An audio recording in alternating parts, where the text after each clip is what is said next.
Good morning, Facebook family and friends. Today is Wednesday, June 28th, 2014. We get ready for the July 4th weekend coming up. One of my favorite holidays. Anyway, I was with my mother for the past few days dealing with some issues. And through the course of our conversation with her, I discovered that she voted for Donald Trump for president. I was driving around and we talking, and she said, I voted for Trump. Almost wrecked that damn car. When she said this, I was in shock. I was thinking, because my mother's always been a Christian fanatic. That's the only other ways I can describe her. She watches these Christian network TVs. Her TV is set to Christian channel, this Christian cable channel from sun up to sundown. She's constantly listening to these Christian channels in her car. She listens to all this nonsense. Her brain is fried with the Christian religion has really harmed my mother mentally in a very bad way. And I've known this since I was a little kid, that mentally she could not function without the Jesus juice in her life. So some people need cocaine to get through life. My mother needs the Christian religion to get through life because she feels that that's what keeps her stable. It's a form of it's a destructive form of mental brainwashing. So she voted for Donald Trump because she said that the channel she was watching, that they were promoting Donald Trump over that bad lady. I can't even think of her name right now. Hillary Clinton. How could I forget her name? Anyway, so Hillary Clinton was the bad person. She was and Donald Trump was the good Christian person that all Christians should vote for. I was in shock. I looked at my mother and I just kind of thought, okay. My mother's on Social Security. She's got nieces, nephews, great-grandchildren and great-grandchildren who are on some type of government benefits program or some type of government assistance. Our family has been through hell and back over the past decade dealing with issues, joblessness, health issues, all kinds of stuff. They need so much help. It's just unreal. Like any black family. Lack of health care, lack of a good paying job, lack of just all kinds of issues. And she would vote for a man who would make the situation worse for her grandchildren and great-grandchildren. I had to have this conversation with my mother. I was close to, I had to calm myself down because my mother, she doesn't know it. She doesn't know that the Christian religion that she has been following all her life is false. She seems to think this mess is real. And that these people on this TV channel are telling her stuff to help her. She doesn't get that the Christian religion is just a huge fake money-making machine.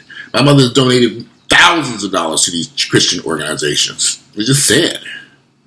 Her mind is warped by this mess. I'm going to title this video of my insane Christian mother. My mother is insane. The damage she has did to her own immediate family, when my father and her children, based upon her religious beliefs, at one point we were trapped in Jehovah's Witness religion. We were trapped in the Jehovah's Witness religion for years before I fought back and said, I'm enough of this foolishness.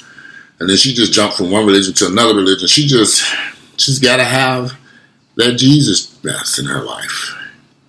And when I tell you all, her beliefs have not helped this family in one bit. They're trapped in poverty, lack of education. The Jehovah's Witness religion didn't really believe in giving your children an education, or even voting for that matter. So my mother didn't vote for years because she was involved in that fake-ass religion. So for her to finally wake up and decide that she needs to get involved in politics based because the people in the Christian TV channels are telling her to get up and go vote for Donald Trump or whoever. I think she might have voted for George Bush a few years ago. I remember we had this conversation then. My mother's an insane Christian.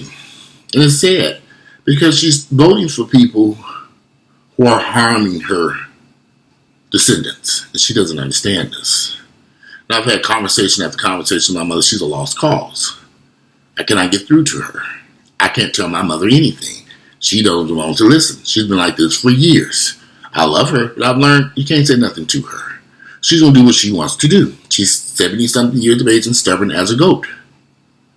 So when I discovered she voted for Trump, I just had a series of questions I wanted to ask her. The conversation got real heated quick. What do you mean?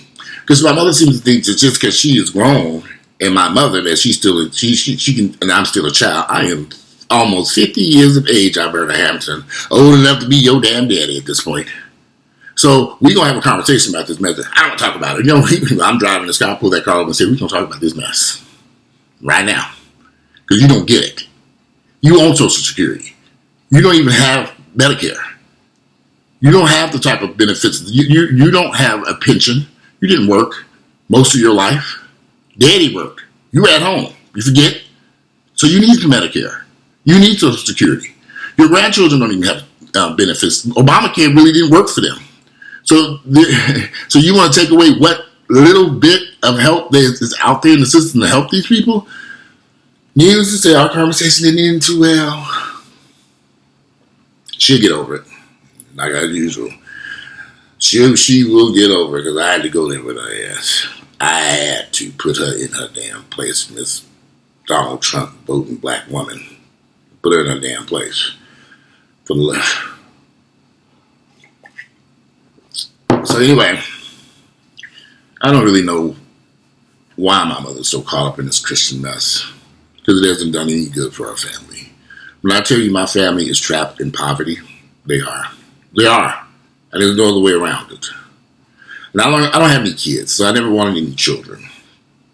I knew as a little kid, I didn't want any children. I looked at my parents struggling raising 7 kids. I said, ooh, I'm not going to make this mistake. I don't have any children. I never wanted any children. I'm not going to have any children.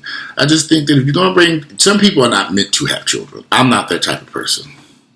Would I be a good father? I think I would be a good father, but I probably would be an overbearing father because I would want my children to have the best and want them to understand there's a beautiful, bright world out here. You can have anything you want.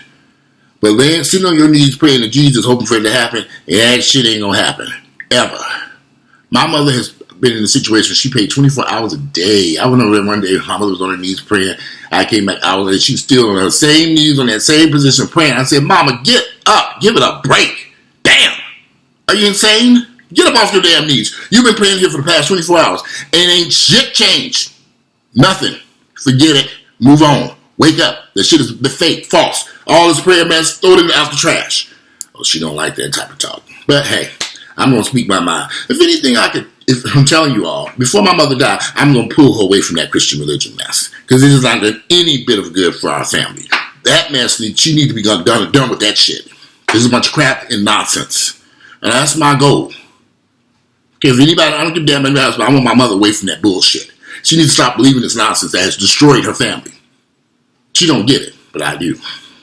So anyway, that's my goal. That's what I'm working on. It's going to be complicated. And a lot of you might say, well, why? Why? Because we need to change the destiny of our family. We need to stop this nonsense, believing in something that do not exist. And creating crazy stuff. My mother had 7 children with a man who couldn't even read or write. He took care of those. He didn't believe in this nonsense. He went to work every day and took care of his kids as best as he could, while she stayed home and prayed. Did she understand that the man who was bringing the money in the house was not Jesus, but my father, who was working a job at the time at a steel mill, working for hours in a racist environment in Indiana, where them white boys were trying to kill his ass on a daily basis at that job? Come on now, she didn't get it. Then she chased him away because of her fake religious beliefs. I did videos about my mother's religious beliefs and how she lost my father. And she said years later she regretted that. She made a huge mistake because it sent her family spiraling into poverty. She kept the man who was bringing money into the household. Instead, she chased after the man who went bringing shit into the household, Jesus Christ, a motherfucker who don't exist. A fake bastard who don't even exist. Fake. False. The whole thing is not real. That's a whole nother video. Any old way, it is 9:25 in the morning. I'm going to go do my morning cardio, get the stress out of my system, finish this coffee. If you like my videos, click like, share them with family members and friends. It is a beautiful, Wednesday. The time is flying by. Get up and do something productive with y'all lives. Get up off your damn knees praying to a motherfucker that don't exist and take care and do something for yourself. That's the only way you're going to survive in this world today. Anyway, I'm out. Enjoy your Wednesday.